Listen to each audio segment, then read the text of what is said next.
Good morning, everyone. It is great to be back in our Overflow office. Yes, back at it. Back at it. We had a little week off. So my name is Andy Ferguson. Next to me is Pastor Jeff Waterman. And Jeff, you were down in Texas, actually. Yeah, it was 90 degrees. How about that? Somebody said, that's too hot. It's so It is. funny. It was too hot.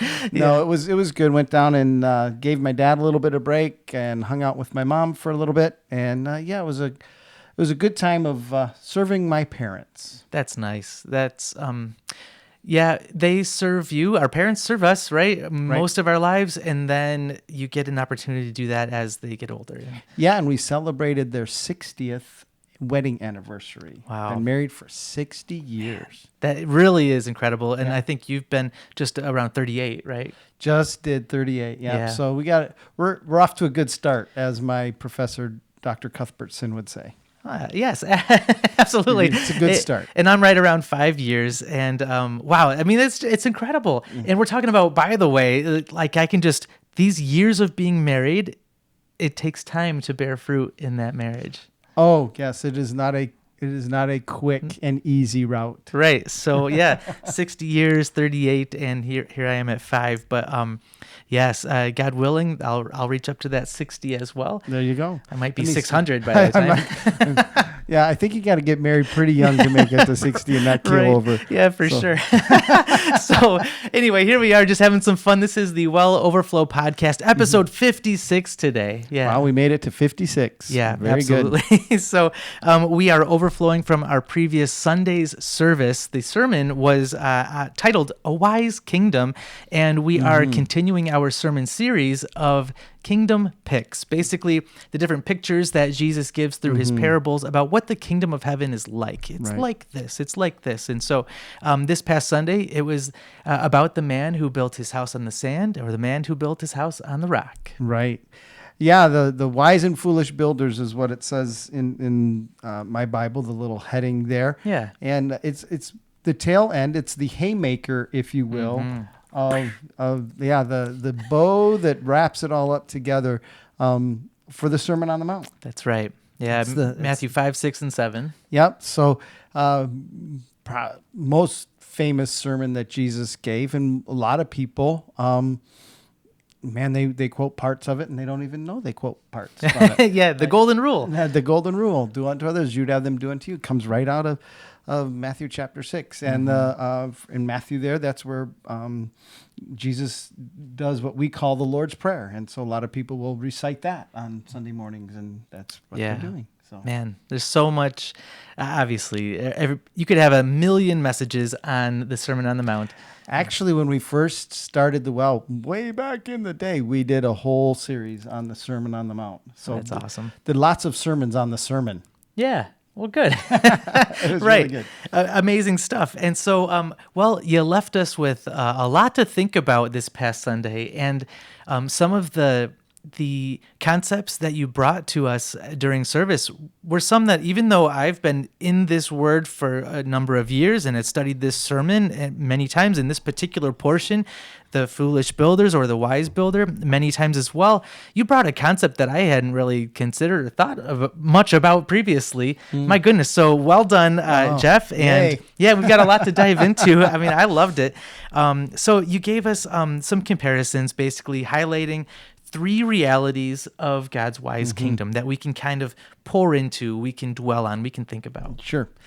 Yeah, every message has to have certain points so you can hang your hat on, right? And yeah. I know the first one that we talked about is this idea that the message here carries a declaration. Like, it declares that there's a solution for our issues, right? I think we said you don't have to go real far to realize our world's pretty broken. Right, for sure. And we have to decide.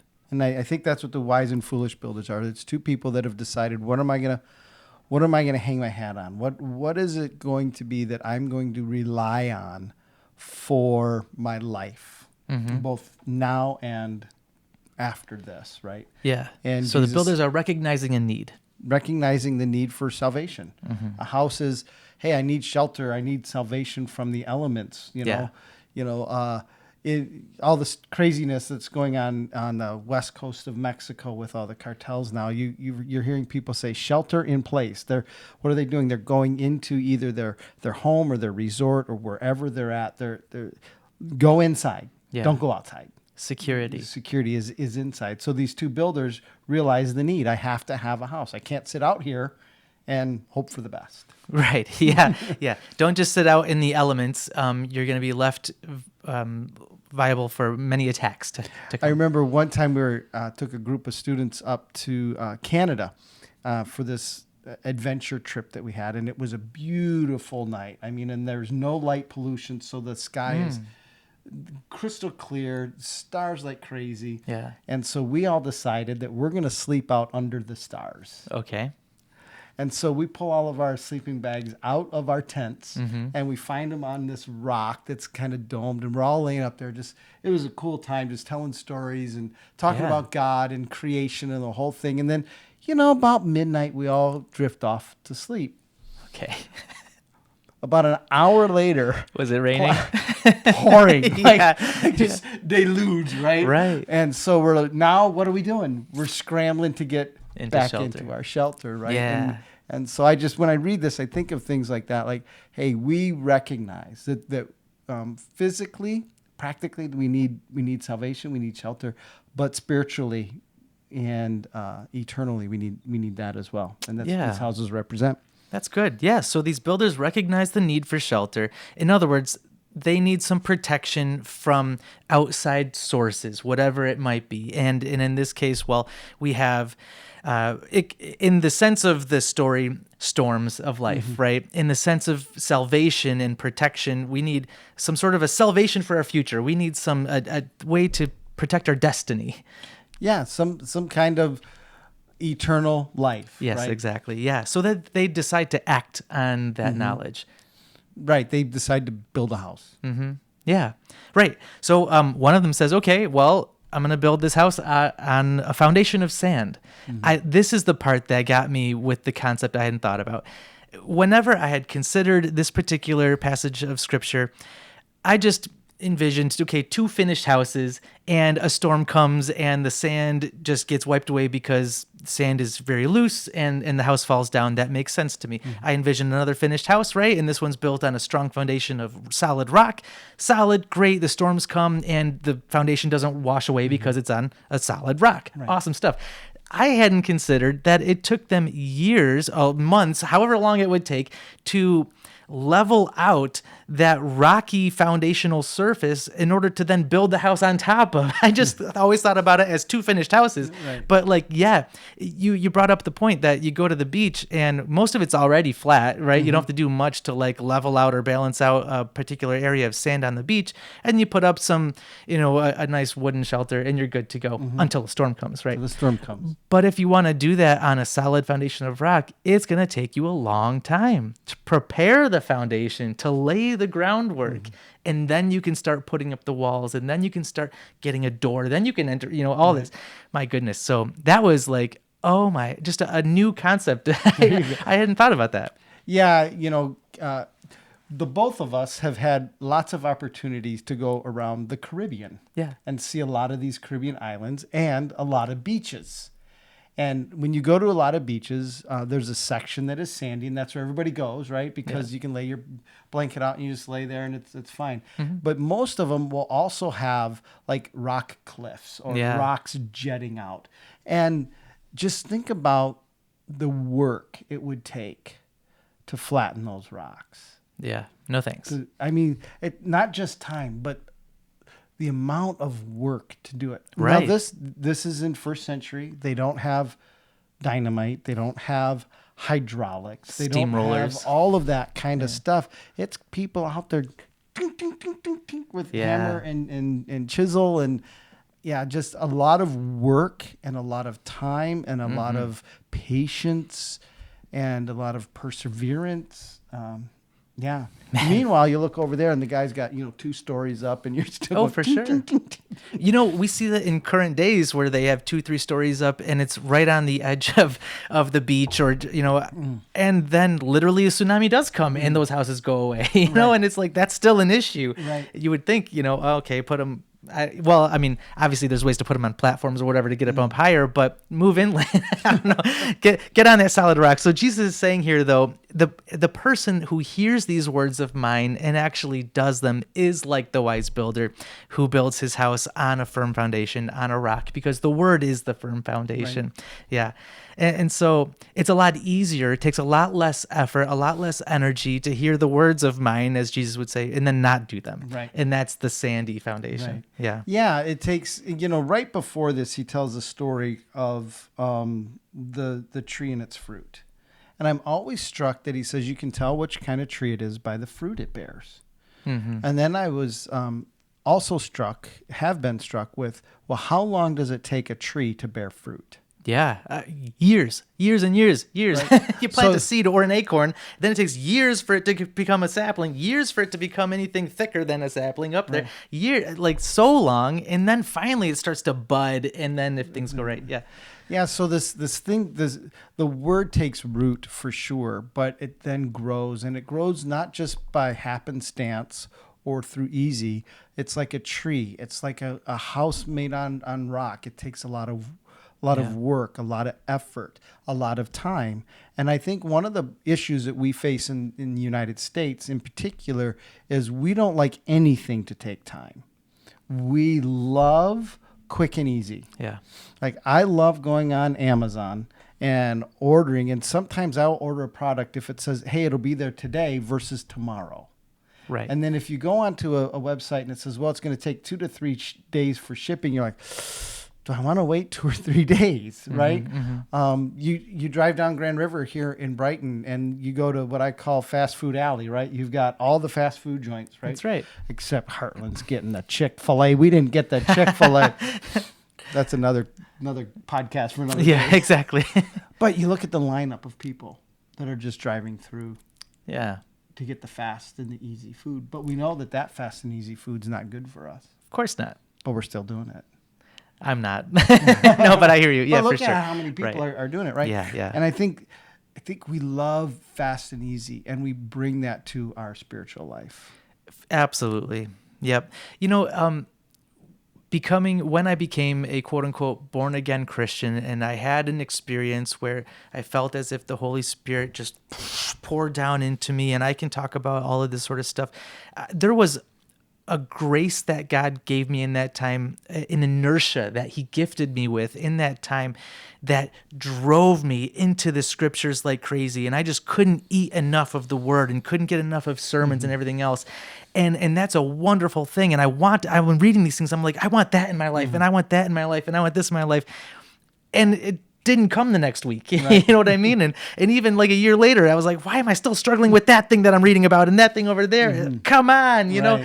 But now you kind of look back, and years later, you're like, oh, you know what? I don't really struggle with that thing anymore. Mm-hmm. Like, thank you, God. That's incredible. And it's oftentimes, as we're kind of talking about, a very slow, gradual process. And that's the maturation that happens. Right. And I think people expect that, hey, I'm going to say the prayer and my life is going to change. And it's all going to happen in a day or a week or a month. And then when it doesn't happen a day or week or month or even 3 months, they go, it doesn't work. And what Jesus is saying is, no, it does work, but it's going to take time, and it's going to be little by little, and you're going to think it's not working, but it does. Yeah. If you found it on the Word. Yeah. Yep. Time spent in the Word, mm-hmm. time spent with all of these, we talked about in many podcasts in the past, episodes in the past, about discipline and obedience and about listening to God mm-hmm. and following through and all that. That's what helps you to build that steadfastness and the endurance to be able to endure through the storms of life and the things that irk us, where all of a sudden, I'm being challenged in my patience right now. I'm being challenged in my anger right now. I'm being challenged whatever it is. But yeah, the time spent doing that, to bring it back to talking about a tree, in fact, in the backyard, there's a large, do you know the type of large tree that's in our backyard? No, okay, I don't know if it's an oak tree or not, whatever. I'm just going to say it's a very large, thick tree with thick bark on it. You know what I mean? And in the spring, I mean, it's sending down whatever the seeds are, the helicopter ones, they go down. So maybe somebody out there is like, oh, it's that type of a tree, right? So anyway, an arborist or whatever they would call those I people. bet Ann Wilson knows. Yeah, probably. Yeah. So the helicopter ones, and they go down, right? They're everywhere. But if I don't mow the lawn quick enough times, then they'll start to sprout up, and especially in certain areas of the lawn where I don't quite get to. So in the summer, Sage, my son, is with me, and we're looking at some of these little tiny saplings that come up, and maybe they're 2 feet tall or 1 foot tall or something like that in the back of the yard. And he's talking to me about that, and then he's talking about the bark on the tree, and he's like, I said, do you know that's actually the same tree? It hasn't grown long enough to produce the bark to be able to protect it from the elements. And that's something that's crazy to me too. Like they're green, the plant, and all of a sudden it gets thicker and thicker and harder, and it becomes more resilient towards the elements of the earth. And because when it's a sapling, you can basically bend it over and do whatever you want, but you're not going to walk up to that tree and just kind of bend it over. My goodness, right? So I think it's a part of Jesus's message is this is long term. I'm working on an eternal clock, not a temporal clock. Yeah. Yeah, absolutely. So in time, these things do bring a result, like you were kind of saying. Here's the thing, though. You mentioned on Sunday, and I want to make sure to give you enough time to fill out this thought that you presented us with. And you were talking about within the passage here, Jesus references the rain fell, the floods came, and the winds blew and beat against the house. Right. What were you talking about when you were referencing, hey, the rain, it falls from heaven. Right. Oh, yeah. Oh, the flood. Where does the floods come from? From the earth. It comes from, and then the wind. Where does that, well, the air, right? Right. So go ahead. Well, I think it's just a really interesting way Jesus puts this to help us understand the world in which we live. Sometimes I think we get a little utopian in our thought process, even as Christians. Like, if we can just do things better, we can make this place the way God intended it to be. And that is not true. The place that we live in, this earth that we live in, we have to understand that it is still operating underneath the curse from Genesis chapter 3. Yeah. That the place that we live in, although creation, as we're told in Romans, creation just declares the glory of God. Absolutely. Did you see the moon last night? Yeah. And tonight it's supposed to be, I believe it's a blood moon tonight. I mean, on Sunday night, all the planets aligned. They called it the parade of planets and all. I mean, just you look at it, and we were at a planetarium last week in Texas, and they were just trying to answer the question, is there alien life out there? Okay. And they can't find any place that life even remotely could have existed. They can't. Right. And so they're even saying that, for the earth to produce life, it has to be like the exact amount from the sun and to move it an exact amount and all the exactness it has to be just so that we could breathe and we could live. In all of the expanse of the universe, it's the only place that they can find that it does that. Yeah, Goldilocks planet or something like they call it or something like that. So it's like creation, as amazing as it is, declares God. But here's the thing. It's still under the curse. Yeah, there's still thorns. There's still poison ivy. There's still weeds. There's still work. We are living in a fallen world. And we have to understand that some of the things that we contend with have indeed come as a result of the curse that God placed on this earth. Paul put it this way, that we formerly, before Christ, we were object of God's wrath.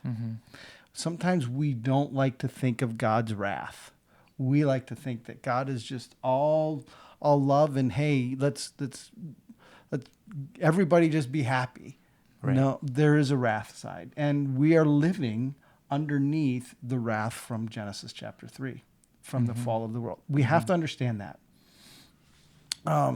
Because there's some times in life where things don't go right, the storms of life hit, and it's a result of the fallen world that we live in. Yeah. just is. And it's not a place from his rage, for example, or anger, but it's because he is a God of justice. Yeah, and I just spent a week with my parents, and my mom is struggling through dementia, and my dad's struggling through how to care for his wife of 60 years who doesn't operate like she should. And I mean, it's hard. It's hard, and it's hard to see my mom operate like that. And people sometimes say, well, why? Why? Because we live in a fallen world that now death rules the day. Right? I mean, our world is filled with death, and our bodies are decaying. Now, Christ came to conquer death, and through him we can, death does not have power over us, but this flesh will disappear. This old stuff will disappear. Yeah, Paul says, I will shed my flesh tent. Right. Yeah. Yeah. And so we have to understand that we're living in this world, and that's what the rains from heaven represent. And then there's the flood from earth. Yes. Right? The floods come up. They don't come from above, they come up. Now, some people might say, well, when it rains hard, it floods. Yes, but the idea is floods come up. I remember in Sunday school was the rains came down and the floods came up. Right. There you go. Yeah, yeah. So it comes up. And that kind of is representative, if you will, of now. Not only are we living in a world that we're at odds with because it's now under the curse, but we're living in a world that we're at odds with culturally. Yes. Humanity, people's fallen nature, etc. Right. And now all of a sudden we're saying we're not going to live like that. We're going to live like this, which then puts us at opposition. Yes. Yep. So then people reject us. People push us aside. People marginalize, because now we are not living as people who built their house on the sand. We're living with a different foundation. And now the storm that comes is often because we are now at odds with the world around us, which we don't like, because we think we want the quick and easy way. Well, I'm going to come to God and he's going to make everything good, and I'm going to have this amazing, great life, which means I have nobody that doesn't like me. Nobody that is against me. Everybody loves me. Guess what? That's not true. In fact, Jesus says, beware when everyone speaks well of you. They killed me. Right, exactly. Yeah. And he was perfect. And and he was God in the flesh, and they still killed him. Right. Yep. So there's the floods from the earth. The last one is the air, the wind. Well, and one of Satan's titles is the Prince of the Air. And so now you have his influence on us. Yeah. Right.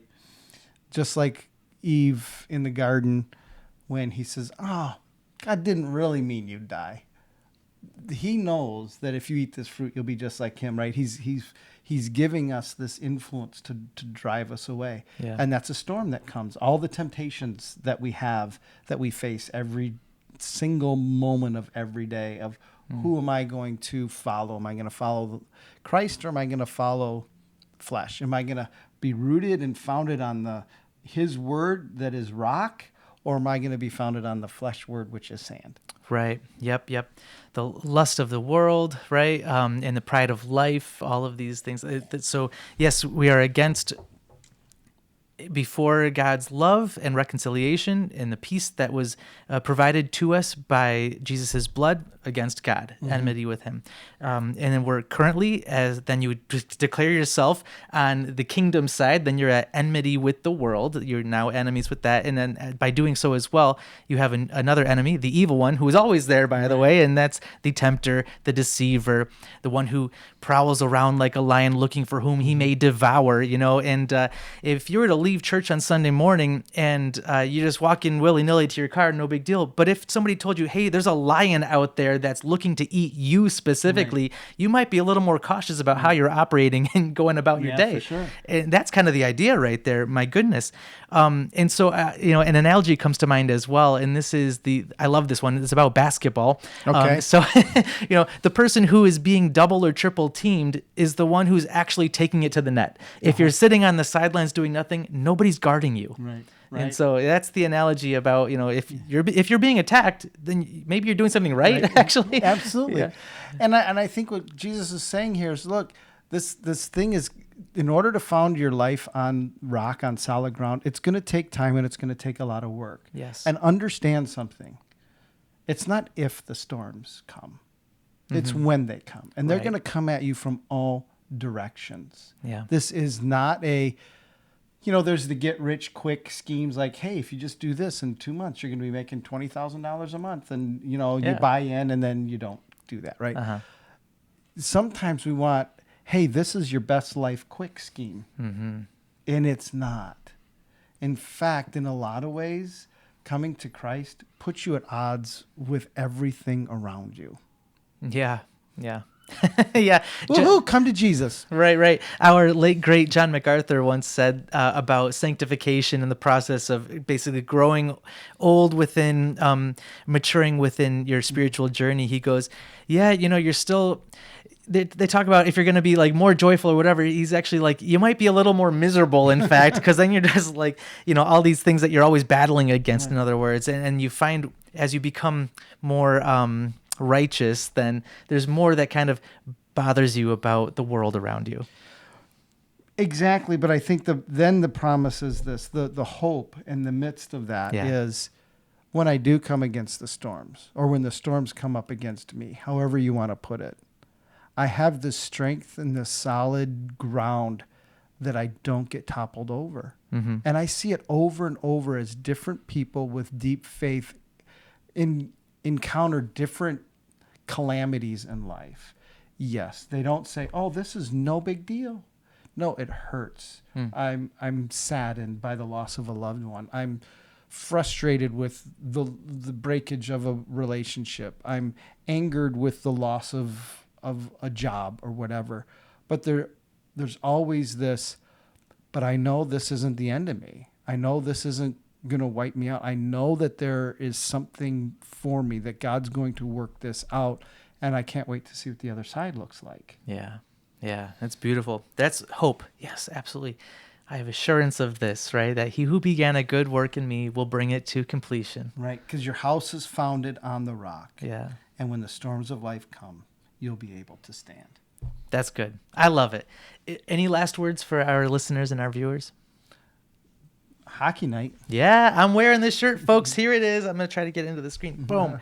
That's the Wells Saints right there, the hockey team, our church's hockey team, and they're facing against the Red Wing alumni. Yeah, I Detroit. get to play this year. Really? Do you know? Do you have a position? How does that work? I don't know. Hopefully left out. That's pretty clever. That was quick. That was a good one. Yeah, hopefully not in the box too long or anything, but Yeah, I don't know. Chris Reedy's going to put me somewhere. I told him to hide me. So that's so funny. It'll be fun. We got to skate Saturday, so I think this will be the year we take the Red Wings. I would love that's going to be so great. So is there any information that you want to share about Hockey Night, any logistics, or is there any way that any of our people can listen and be like, oh, I want to get involved? Yeah, the best way to get involved is come to the game. It's this Saturday. There's a Heartland Brighton alumni game that happens at 1:00, and then the Red Wing alumni, I think, starts at 2:30. You can get tickets at the door, or go to thewellmi.com. You can buy them online there, up through Thursday night. I think you can get them online. Online, they're $10. At the door, I think they're 15. Yeah. And then just come and have a great time. Laugh a little. It's always fun. The Red Wings are always joking around with us because we can't skate nearly as well as they can, and raise some money for local charities. The cool thing about this is no money comes back to the well.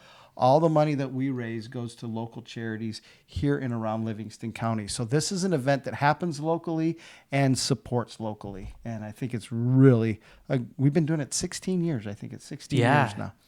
Pretty nuts. Yeah. And there's a great banquet that happens after the games with food, or that's what a banquet is, but lots of interesting things going on there. So I'll put the link in the description of this video. You guys can check that out. But if you didn't hear quite right, it is thewellmi.com, and then the tickets are available there. Absolutely. Yeah. Cool. Thanks so much for listening, everyone. Hope you had a great time. As always, if you have any questions, feel free to let us know. We Please. would love to answer your questions or look into what it is that you want us to be talking about. We're always kind of overflowing, though, from our previous Sunday sermon. And it always helps, by the way, if you share, like, subscribe to these videos, ring the little bell for the notifications, and get the word out there. Absolutely. Thanks, Andy. Have a great day.